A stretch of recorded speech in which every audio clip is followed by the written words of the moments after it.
Concept 1, the thesaurus. A thesaurus is a reference tool that provides synonyms, antonyms, and related words for a selected word or phrase. There are two different ways that we can access our thesaurus. The first one, and this is on page WD 2.10, tells us to right-click on the word ideas. And this is in your first paragraph, second sentence.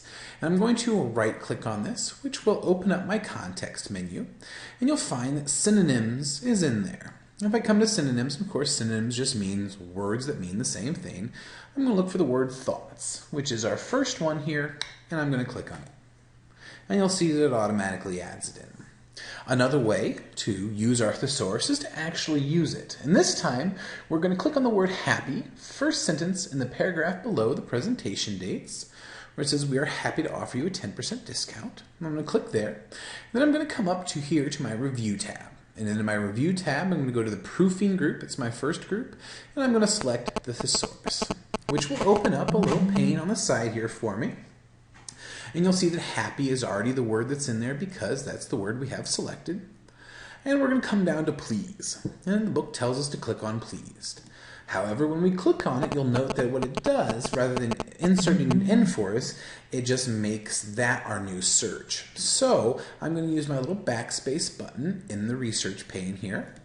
And it'll take me back. And instead of clicking on please, I'm going to click on the drop-down arrow next to please. And then I'm going to use the button for insert. And now you'll come back over here and see that the two words have been changed. Then I can close my little research pane. I won't need it any longer.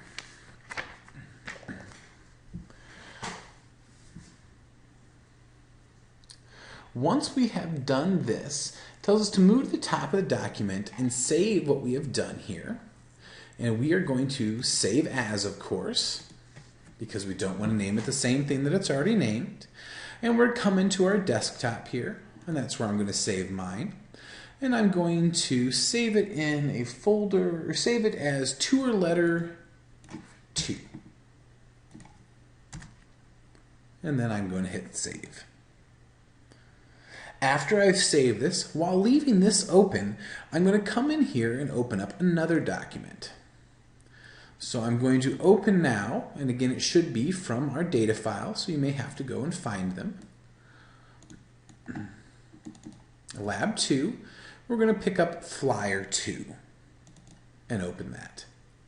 And this should look familiar because it's very similar to what we did last time.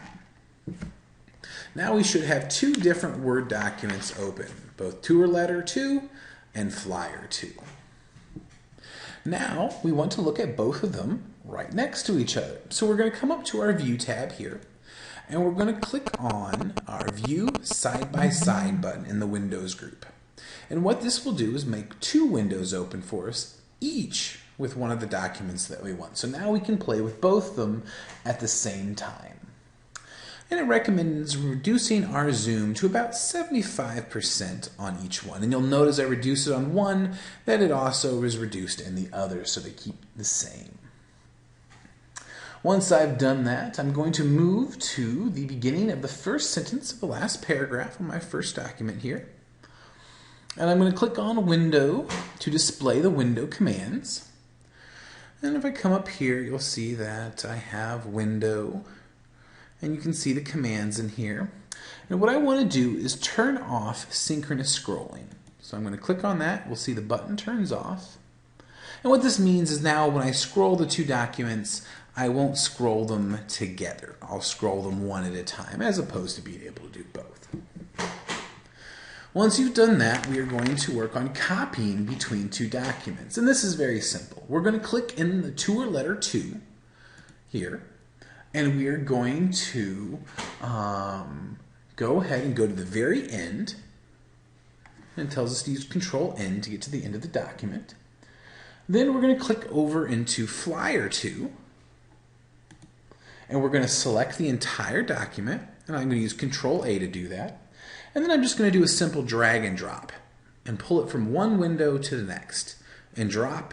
And now you'll see that everything is on this one and nothing is on the first one.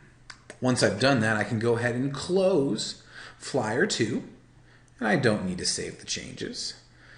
And now I can see everything is there. And we can go ahead and save.